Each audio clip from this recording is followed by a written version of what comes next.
మన విశాఖపట్నం పెందుర్తిలో అతిపెద్ద జాతరకు వచ్చామండి. ఇది మల్లిమాంబ జాతర. ఇది పెందుర్తి వాతావరణం చూస్తే అంత పల్లెటూరు వాతావరణం కనిపిస్తుందండి. నాకు అంతనా చూసారు కదా, అంత పల్లెటూరు వాతావరణం కనిపిస్తుంది. వస్తప్పటికి ఇక్కడ మధ్యాహ్నం 1 గంట అయిపోయిందండి. భక్తులు తగ్గట్టు తక్కువగా ఉంది. ఈ మల్లిమాంబ జాతర అనేది పండుగ అనేది పెందుర్తిలోనే అతిపెద్ద పండుగ చెప్పుకుంటారండి. ఇక్కడ మనం చూస్తున్నాం, దేవాలయం కనిపిస్తుంది కదా, అదే అండి. ఈ మధ్యనే కన్స్ట్రక్షన్ అయ్యింది కొత్తగా.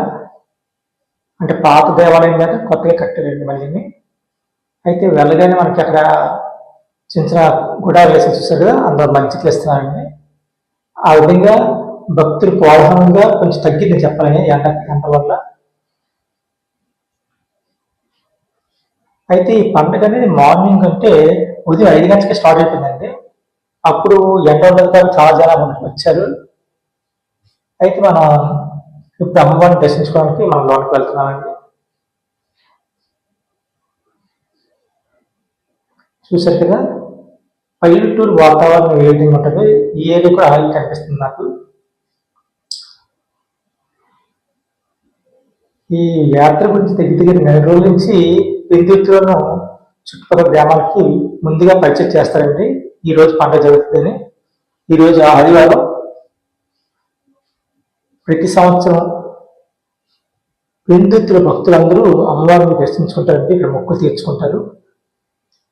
మనం ఇప్పుడు దేవాలయంలోకి వెళ్తున్నామండి, అమ్మవారిని దర్శించుకుంటాం. అదండి. కన్స్ట్రక్షన్ కొత్త అవ్వడం వల్ల ఇంకా రంగులు వేయలేదండి ఇంకా.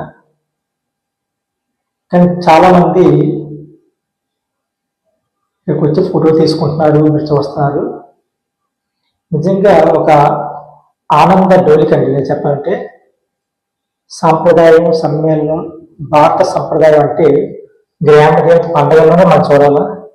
అలాంటి గ్రామ దేవత పండుగ ఈ మల్లిమాంబ పండుగ. ఇది పెందుర్తి పండుగగా చెప్తారు. పెందుర్తిలోనే అతిపెద్ద జాతరగా చెప్తుంటారు ఈ మల్లిమాంబ జాతరని. ఎందుకంటే ఇక్కడే కాదండి, ఊరంతా లైటింగ్తో అట్టాసంగా పెందుర్తి అంత ఉందండి. మనం అమ్మవారిని దర్శించకపోతున్నాం. చూసారు ఎంత ప్రశాంతంగా, ఎంత ప్రధానంగా ఉన్నారండి అమ్మవారు. దర్శనం అమ్మవారు చాలా అందంగా కనిపిస్తున్నారు. అందరికి ఆశీస్సులు అమ్మవారు. చాలా బాగుందండి. దర్శనం అక్కడ బాగా జరిగింది. మీకు జరిగిందని ఆశిస్తున్నాను. ఇక్కడి నుంచి నేను దేవాలయం పరిసర ప్రాంతాలు తిరుగుతున్నానండి. ఎందుకంటే ఇక్కడ అమ్మవారికి సంబంధించి విగ్రహాలు ఏర్పాటు చేశారండి. అవన్నీ కొత్తగా ఉన్న వాళ్ళు ఇంకా రంగులు వేయలేదు, కానీ చాలా చాలా బాగున్నాయండి విగ్రహాలు. వాటిని చూస్తూ ఆ పరిసరాలు తిరుగుతాను. చూడండి ఎంత అందంగా కనిపిస్తున్నారు విగ్రహాలు కూడా, దేవతా మూర్తుల్ని. చాలా చాలా బాగుందండి. భక్తి పారవశం వస్తుందండి. ఎందుకంటే ఆ గుడిలోకి వెళ్ళగానే మనకి ఒక రకమైన ఉత్తేజం వస్తుంది.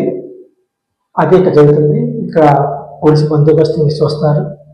ఈ విధంగా పండుగ వాతావరణం పెందుర్తిలో మనకు కనిపిస్తుందండి మల్లిమాంబ జాతరలో. ఈ విధంగా అయిపోయిన తర్వాత నేనేంటంటే మళ్ళీ సాయంత్రం వరకు ఉన్నానండి. ఎందుకంటే పండుగ అనేది సాయంత్రం ఎక్కువ మంది వస్తారు భక్తులు. ఆ కోలాహలం కూడా చూడాలనే ఉద్దేశంతో సాయంత్రం వరకు ఉన్నాను. సాయంత్రం 6 అవుతుందండి. చూసారు కదా, భక్తులు తాకిడి కూడా పెరుగుతుందండి. చూసారు కదా, ఆ ఏరియా మళ్ళీ ఇంత జనాభా. ఇందాక మధ్యాహ్నం కంటే ఇప్పుడు రాను వస్తున్నారు ఆ భక్తులు. మీరు చూస్తున్నారు పెందుర్తిలో మల్లిమాంబ జాతరని. ఈ జాతర చూడడం కూడా ఒక అపూర్వమైన దృశ్యం అని చెప్పాలంటే. అమ్మవారి కృప ఉంటే కానీ ఇలాంటి జాతర మనం చూడలేం. అలా జాతర మనం చూస్తున్నాం. చూడండి, మల్లిమాంబ జాతర పెందుర్తి జరుగుతుంది. ప్రతి సంవత్సరం ఇలాగే అనేక వేల మంది ఈ దేవాలయానికి వచ్చి వాళ్ళు మొక్కులు తీర్చుకుంటారు, అమ్మ ఆశీస్సులు తీసుకుంటారు. ఈ విధంగా మీకు ఈ వీడియో చూపించినందుకు నాకు చాలా ఆనందంగా ఉందండి.